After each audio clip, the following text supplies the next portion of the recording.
We're going to get shushed. I'm going to get shushed.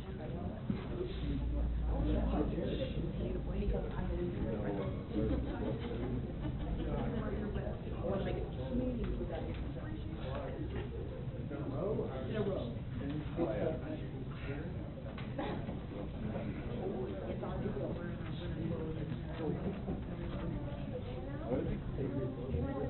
He's got the size. His arm. Look at his hands.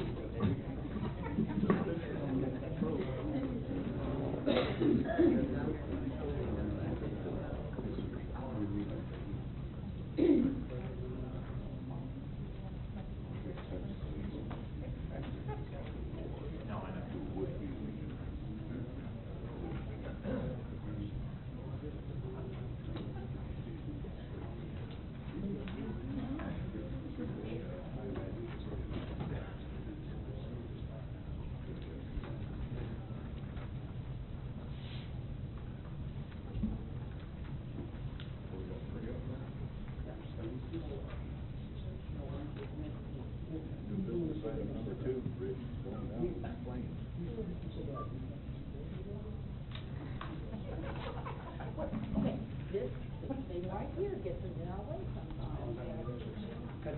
We always see Tori. Well, good evening, everybody. It's 7 o'clock in Gardner, Kansas, so we're going to call the Gardner City Council to order. We invite everybody to please stand and join us in the Pledge of Allegiance.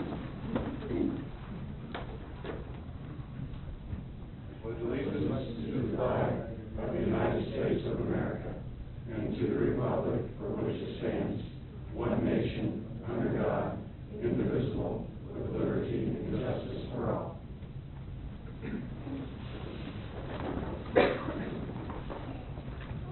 Well, we've got a couple of presentations, and I'm going to come around to make them. And it's actually not a couple of presentations, it's a whole slew of presentations that we're going to deal with as presentation item number 1 and number 2, and it has to do with safety in the workplace. Back in 2007, the city began to track full-time employees and recognize them for years of safe performance from June 1st to May 31st of each year. Again this year, the city continued this recognition program for those employees without an accident or injury. And of the 93 employees who worked the entire period for the city of Gardner, 81 worked for the entire year without incident. We want to honor their dedication, and as it turns out, we've got a great big stack of suitable for framing safety awards. And we also want to take into consideration people that have achieved significant milestones, being 5 years of working without an accident, and also those people that have worked for the entirety of the time that the program has been in place, which is 7 years. And now, we've got a meeting, and we've got a nice full house here, and we don't have all the employees here to present these things to individually, and we're going to end up leaving that up to Shannon Templeton and Mary and the administrative staff. But we want to take a moment to and Shannon, if you come join me for just a second, we want to take a moment to recognize, and how many people this year? 81. And how many people are getting the 5 and 7 year? 5 to 7 year. For 5+ years, we have 34 employees. So, and we think that's terrific. It's great that the program's been in place. Shannon, what's your exact title? I'm the risk coordinator. The risk coordinator for the city, and you know, a safe workplace is a happy workplace, and a happy workplace is a productive workplace. And a safe workplace also means that we're going to pay less in workers' compensation premiums, which is good for the bottom line of the city. So, with that in mind, I want to present these to you to share with your coworkers. And do you have a couple of words that you could share with the audience about the program? Well, I would like to thank you, Mayor, and the council members and our city administrator for your ongoing support of our safety program, and I look forward to many years accident-free. Thanks so much. I'll let you have those, and thank you very much. And let's give our city employees a round of applause.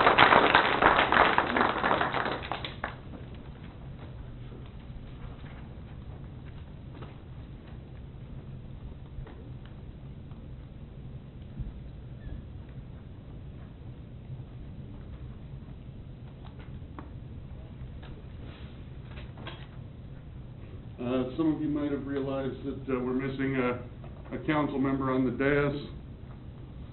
Heath Freeman is going to be available a little bit later this evening, should the meeting stretch that long.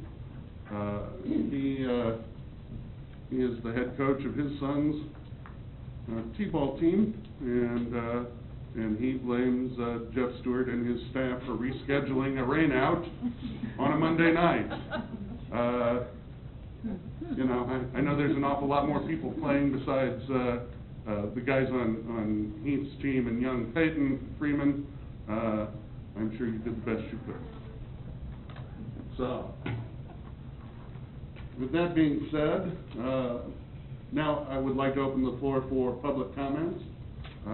Would invite members of the public to come forward and make comments about city matters or items on the agenda that are not part of a public hearing.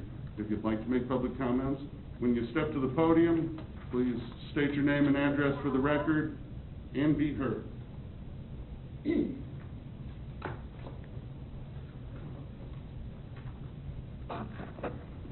Hello, Council. My name is Rich Melton. I live at 521 East Hawthorne. I'd like to continue discussing what I discuss every time I show up here. At the last meeting, Councilman Fodovich had said that no one knew his intentions, and I lay that blame directly at his feet, because I have talked to several, actually a lot of the constituents here in town who have emailed all of council, and I have yet to find one person who has actually got a reply back from Councilman Fodovich stating what he plans to do. Therefore, that leaves only speculation in our minds of what his plans are based on what we know. I know that all the other council members, according to these people, have replied back to them, albeit some of them were copied and pasted because they've talked with friends or whatever, but it's at least a reply. The other thing I'd like to point out is for months now I've been up here doing this, every meeting, talking about this problem, and was referred to by Councilman Fodovich last week, or last meeting, as one of the three in the back who have a problem with this.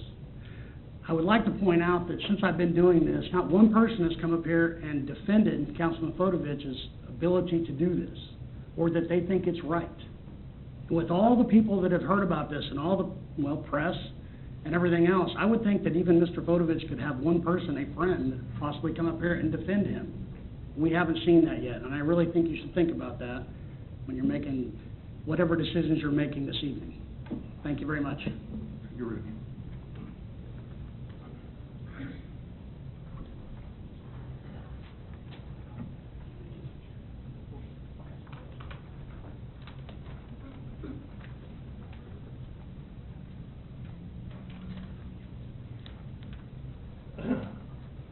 Robert Page, 249 West Park Street, Gardner.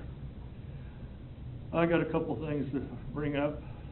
You people have been hassling for near a year over this water and sewer and lights.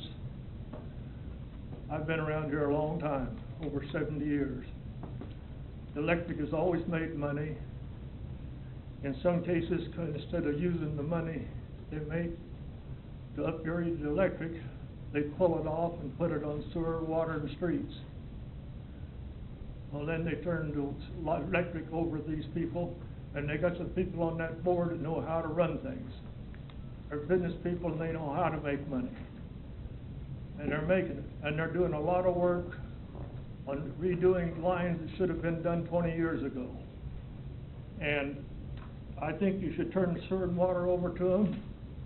You can set stipulations on it, but they could use some of that money then without, and have people doing it that's got a business head, that's run businesses. That's what we need, people that knows how to run a business. And I don't know how many of you got your own business to run. I run one for over 20 years. And I know that there's ways to do it to make money and not have to raise the rates every time you turn around. And I think you'd be smart and let these people run, all three of them. You can put stipulations on it. If they want to buy something, they come across council table and do that. But they can make recommendations to you and get it done and quit this hassling over it and keep raising the water rates and the sewer rates to make things meet. I know you have to do it sometimes, because I do know that when they built the new sewer plant and the new water plant, they had it set up for 250 homes a year. The tap fees from those homes would make the payments on the note. Well, they had the recession and it dropped down to 50 homes one year. Well, they didn't say that when they were building 500. They didn't put that back for a rainy day. They spent it like water. The associate said, we got money there, you can spend it for the road, you can spend it for this and that. You don't have that money anymore, but you would have it if you turn it over to them and let them make the final decision, make recommendations to you people. And I think that would be the way to go to settle that argument. As for Fogelwich, if he has any intentions of moving out of town, he ought to give up his seat. We have people come in here, move to Gardner, they like the way Gardner was run. First thing you know, they get on the council and they try to change everything. And it was running pretty good before.